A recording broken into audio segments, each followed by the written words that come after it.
ദളപതി വിജയ് അവസാനമായി അഭിനയിക്കുന്ന ജനനായകൻ എന്ന ചിത്രം തെലുങ്ക് ചിത്രത്തിന്റെ റീമേക്കോ? നിങ്ങളൊരു വിജയ് ആരാധകനാണെങ്കിൽ ഈ ഒരു വീഡിയോ നിങ്ങൾ പൂർണ്ണമായിട്ട് കാണുക. മിഴി ഫിലിംസിന്റെ ഒരു പുതിയ വീഡിയോയിലേക്ക് എല്ലാവർക്കും സ്വാഗതം. തമിഴ് സിനിമാ വ്യവസായത്തിന്റെ വളർച്ചയിൽ വിജയ് ചിത്രങ്ങൾ വഹിച്ച പങ്ക് ചെറുതല്ല. വിജയുടെ സിനിമകൾ പലപ്പോഴും തിയേറ്ററുകളെ തകർച്ചയുടെ വക്കിൽ നിന്ന് കരകയറ്റിയിട്ടുണ്ട്. അത്തരത്തിൽ ഇൻഡസ്ട്രിയുടെ നെടുന്തൂണായി നിൽക്കുന്ന സമയത്ത് എല്ലാം ഉപേക്ഷിച്ച് രാഷ്ട്രീയത്തിലേക്ക് ശ്രദ്ധ തിരിക്കുന്നുവെന്ന വിജയുടെ പ്രഖ്യാപനം തമിഴ് സിനിമാ ഇൻഡസ്ട്രിയെ അക്ഷരാർത്ഥത്തിൽ ഞെട്ടിച്ചു.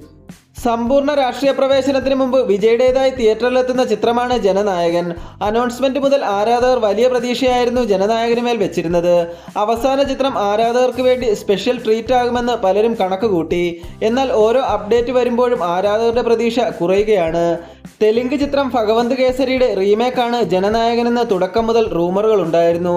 അതിനെയെല്ലാം ശരിവെക്കുന്ന തരത്തിലായിരുന്നു ചിത്രത്തിന്റെ ഓരോ അപ്ഡേറ്റുകളും. ചിത്രത്തിന്റെ രണ്ടാമത്തെ ഗാനം പുറത്തിറങ്ങുമെന്ന് അറിയിച്ചുകൊണ്ട് അണിയറ പ്രവർത്തകർ പുറത്തുവിട്ട അപ്ഡേറ്റിലും ഈ ഒരു സൂചനയുണ്ടായിരുന്നു. വിജയ് ആലപിച്ച ചെല്ലമക്കളെ എന്ന ഗാനത്തിന്റെ പ്രമോ പുറത്തിറങ്ങിയതോടുകൂടി ഭഗവന്ത് കേസരിയിലെ ഉയ്യാലയ എന്ന ഗാനത്തെ പോലെയാണ് ഈ ഗാനവുമെന്ന് ആരാധകർ കണ്ടുപിടിച്ചിരിക്കുകയാണ്. ഇതോടെ ജനനായകനിലുള്ള പ്രതീക്ഷ ആരാധകർക്ക് കുറയുകയും ചെയ്തു. ചിത്രത്തിന്റെ മറ്റ് അപ്ഡേറ്റുകളിലും ഭഗവന്ത് കേസരിയുടെ റീമേക്കാണെന്ന സൂചനകൾ ഉണ്ടായിരുന്നു.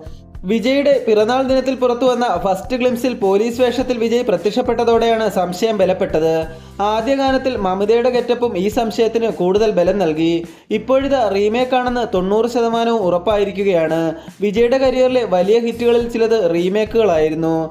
വിജയിയെ സൂപ്പർ സ്റ്റാർ ലെവലിലേക്ക് ഉയർത്തിയ ഗില്ലി മഹേഷ് ബാബുവിന്റെ ഒക്കടു എന്ന ചിത്രത്തിന്റെ റീമേക്ക് ആയിരുന്നു. ഒറിജിനലിനേക്കാൾ വലിയ ഹിറ്റായി ഗില്ലി മാറുകയും ഇൻഡസ്ട്രി ഹിറ്റ് നേട്ടം സ്വന്തമാക്കുകയും ചെയ്തു. മഹേഷ് ബാബുവിന്റെ തന്നെ പോക്കിരിയും പിന്നീട് വിജയ് റീമേക്ക് ചെയ്തു. ഒറിജിനലിനേക്കാൾ വിജയമായില്ലെങ്കിലും വലിയ ജനപ്രീതിയാണ് പോക്കിരി സ്വന്തമാക്കിയത്. ഗില്ലിക്ക് ശേഷം ഇൻഡസ്ട്രി ഹിറ്റായി മാറിയ വിജയ് ചിത്രം ലിയോയും റീമേക്ക് ആയിരുന്നു. ഹോളിവുഡ് ക്ലാസിക് ഹിസ്റ്ററി ഓഫ് വയലൻസിന്റെ റീമേക്കായാണ് ലിയോ ഒരുങ്ങിയത്. ഇപ്പോഴിതാ തന്റെ കരിയറിലെ അവസാന ചിത്രവും റീമേക്കായി മാറിയിരിക്കുകയാണ്. തെലുങ്കിൽ ശരാശരി വിജയം മാത്രം സ്വന്തമാക്കിയ ഭഗവന്ത് കേസരി എച്ച് വിനോദ് എങ്ങനെ റീമേക്ക് ചെയ്യുമെന്നാണ് പലരും ഉറ്റുനോക്കുന്നത്.